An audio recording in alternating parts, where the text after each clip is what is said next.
They weren't just traders, they were legends. Men who tamed the markets, rode the waves of chaos, and carved their names into financial history. Some made hundreds of millions, some built empires from nothing, some called the crashes before they happened, but none of them escaped themselves. Behind every historic trade was a man fighting demons: fear, greed, addiction, denial, and the most dangerous of all, overconfidence. This is not a highlight reel. This is not a celebration of success.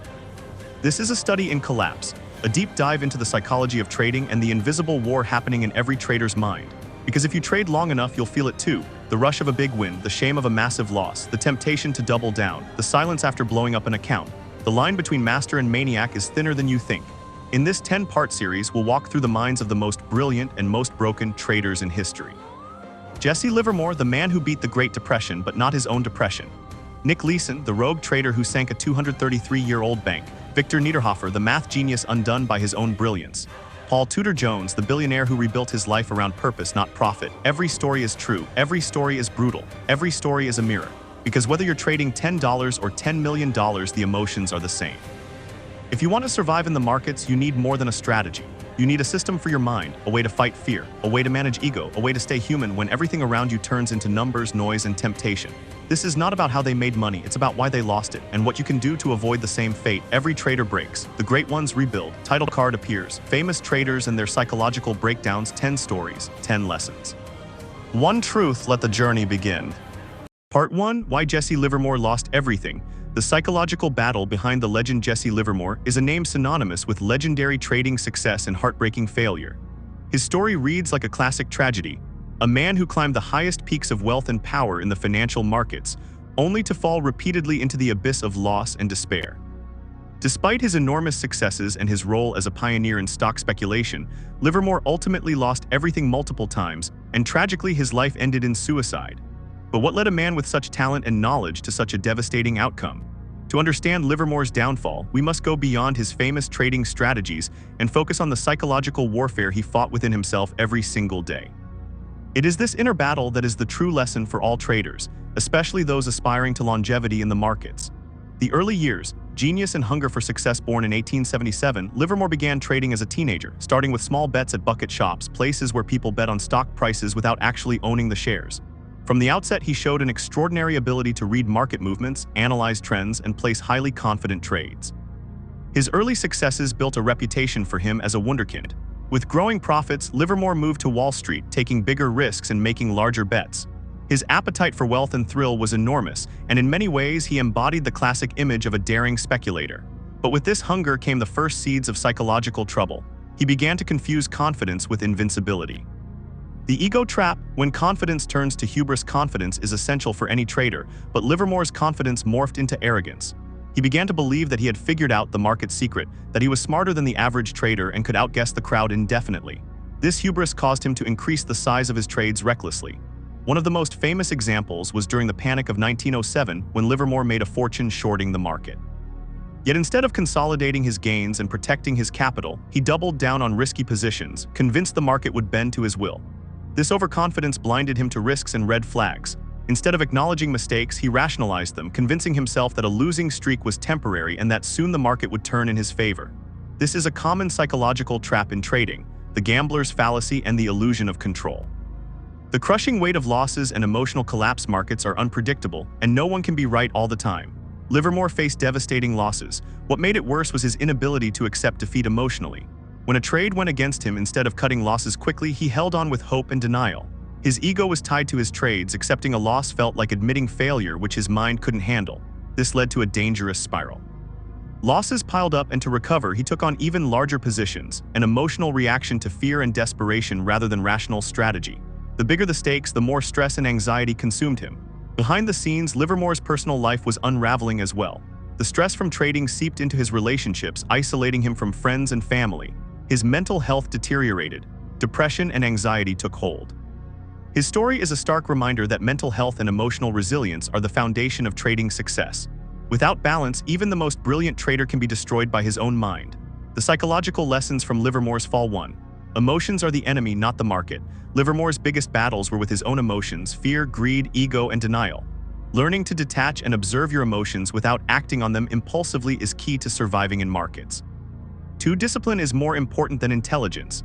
You can know all the technical patterns and strategies, but if you lack the discipline to stick to rules, like cutting losses early or avoiding overleveraging, you're setting yourself up for disaster. 3. Accept losses quickly and move on. Livermore's tragic flaw was his refusal to admit when he was wrong. The market will always humble you if you resist this truth. Losses are part of the game. How you handle them defines your success. 4. Never let your ego control your trades. The market doesn't care about your ego or your big ideas. It simply moves based on supply and demand. Humility and flexibility allow you to adapt and survive. 5. Mental health is a non-negotiable priority. If trading negatively impacts your psychological well-being, you must take a step back. Seek support, build routines that nurture your mind, and never sacrifice your mental health for profits. Motivational takeaway for traders: Jesse Livermore's story is not just about failure, it is about the human side of trading. Every trader faces the same internal battles. The markets are not the enemy, it is your mind that can betray you. But here's the empowering truth: you can learn from Livermore's mistakes. You can build emotional discipline, humility, and resilience. You can cultivate the mindset that turns losses into lessons and setbacks into comebacks. Remember, success in trading is a marathon, not a sprint. Protect your capital like your life depends on it, because it does. Guard your mental health fiercely. Keep learning and adapting every day. The greatest traders aren't the ones who never lose, they are the ones who never let losses break their spirit. Let Jesse Livermore's story ignite a fire in you, not just to trade smartly, but to master yourself. Part 2: The breakdown of Nick Leeson. When one man's mind destroyed a 233-year-old bank, Nick Leeson didn't set out to destroy Barings Bank, the oldest merchant bank in Britain. He wasn't a villain in the traditional sense. He was young, ambitious, and hungry to prove himself in a world that rewards success and buries failure. But it was this exact pressure, the unbearable weight of expectations, the intoxication of early success, and the inability to confront fear that pushed him to cross every line. Leeson didn't fail because he lacked knowledge. He failed because he lost control of something far more dangerous than the market: his own psychology. The meteoric rise, from working-class kid to Barings, golden boy Nick Leeson came from humble beginnings. A working-class boy from Watford, he never had the polished background of traditional bankers. But he was smart, fast, and driven. He joined Barings and quickly climbed the ranks, not because of privilege, but because of performance. In the early 90s, he was posted to Singapore to head the bank's trading operations on the SIMEX exchange. He was young, barely in his late 20s, but he had charisma and confidence, and more dangerously, complete control. Barings gave him something most traders only dream of: power without oversight. He was both the chief trader and the head of settlement, meaning he could place trades and clear them. No risk department, no double checks, no accountability. It was the perfect setup for disaster. In the beginning, Leeson thrived. He placed aggressive bets on arbitrage trades, buying futures in one market and selling them in another to profit from price differences. Profits poured in. London applauded him. The firm saw him as a star, but then came the first loss. The secret account, 88,888, a hidden world of fear, shame, and denial. It started small. A trade went wrong, nothing unusual in the markets. But instead of reporting the loss, Leeson quietly moved it into a secret account labeled 88,888. It was supposed to be temporary, just until he made the money back. A few good trades and everything would be fine. But this is where the trader's delusion begins. The losses didn't recover. The market didn't cooperate. And instead of pulling back, he did what so many traders do when they panic. He doubled down. Over and over, he placed larger and riskier bets, trying to cover up the previous ones. The secret account, once a patch, became a grave, and the grave kept getting deeper. As the hole grew, so did the pressure. But on the surface, everything looked perfect. Barings believed Leeson was a genius. Promotions came, bonuses flowed. No one suspected the nightmare behind the curtain, the psychology of collapse when ego, fear, and desperation fuse. Every trader experiences fear. But in Leeson's case, fear evolved into a paralytic cocktail of ego, shame, and denial. He couldn't bear the thought of being wrong. He couldn't face the humiliation of telling the firm he had lost their money. And so he kept lying to them, and worse, to himself. He started waking up every day in dread, then putting on a smile, placing trades, hiding numbers, and pretending everything was under control. But his subconscious knew the truth. The pressure crushed him. His decisions became more erratic. The calm calculations were gone. He was no longer trading with skill, but gambling with hope. Then came the fatal blow. The Kobe earthquake. When the market doesn't forgive, in January 1995, a powerful earthquake struck Kobe, Japan. The markets panicked. Leeson, betting that the Nikkei would stabilize, had placed massive long positions, but the market tanked. Billions evaporated in days. This time there was no coming back. He tried to buy more time, but the losses became impossible to hide. The 88,888 account now held losses of over £800 million, more than double Barings' capital. In February 1995, Leeson left a note on his desk: "I'm sorry." Then he fled Singapore. Barings Bank collapsed shortly after, a 233-year-old institution destroyed by a single man's unchecked emotions. The aftermath: prison, reflection, and regret. Leeson was captured in Germany, extradited, and sentenced to 6.5 years in a Singapore prison. There he had time to reflect. He battled cancer. He lost his wife. He lost everything. In later interviews, he admitted that his biggest enemy was not the market, it was his inability to face the truth. He didn't know how to say, "I was wrong." That failure of character, not a lack of intelligence, was his downfall. Trader's lesson, the real takeaways from Leeson's collapse. This is not just a story about a rogue trader. This is a mirror for every trader walking the fine line between discipline and destruction. Never chase your losses. The market doesn't owe you revenge. Your ego will lie to you. It will tell you that you're smarter than the market. You're not. Hiding losses is the fastest way to ruin. Whether it's on your screen or in your mind, concealment is a killer. Risk management is not optional. It's oxygen. Without it, you die. Accountability saves you. Always have someone or something that keeps you honest. Crossed real motivation. Your mind is the battlefield. The truth is, every trader has a version of account 88,888, a place where they hide fear, failure, and doubt. But the best traders are the ones who face it, not run from it. They confront their bad decisions, learn from them, and evolve. Nick Leeson lost because he was too afraid to be wrong. You win when you learn to be wrong quickly, honestly, and with humility. Your edge isn't just in your analysis, it's in your character. Trade like your future depends on it, because it does. Part 3. The emotional isolation of Michael Burry. When genius feels like madness, Michael Burry saw the 2008 financial crisis coming long before anyone else. He didn't just predict it, he bet everything against the entire global financial system, and he was right. He made hundreds of millions of dollars, and yet for most of that journey he was alone. Ridiculed, ignored, dismissed, attacked by his own investors. This is not a victory story. This is a story about the crushing emotional cost of being early, being right, and being alone in a world that only believes in you after you win. The unlikely trader, a surgeon who studied balance sheets at night. Michael Burry wasn't bred for Wall Street. He was a medical doctor with a glass eye and a deep love for numbers. At night, after his hospital shifts, he'd pore over company filings, dissecting balance sheets the way a surgeon reads X-rays. He had no formal training in finance. No Wall Street connections, but he had something else, an obsession with truth and an absolute refusal to follow the herd. In the late 1990s and early 2000s, Burry started writing about his stock ideas on internet forums. His posts were analytical, deep, and brutally honest. They caught the attention of hedge fund legends. Before long, he was handed millions in capital to manage. Cyan Capital was born. The discovery, seeing through the illusion of housing in 2005, Burry began digging into something nobody wanted to question: the U.S. housing market. At the time, housing was booming. Real estate prices were surging. Everyone, from investment banks to ordinary families, believed the system was bulletproof.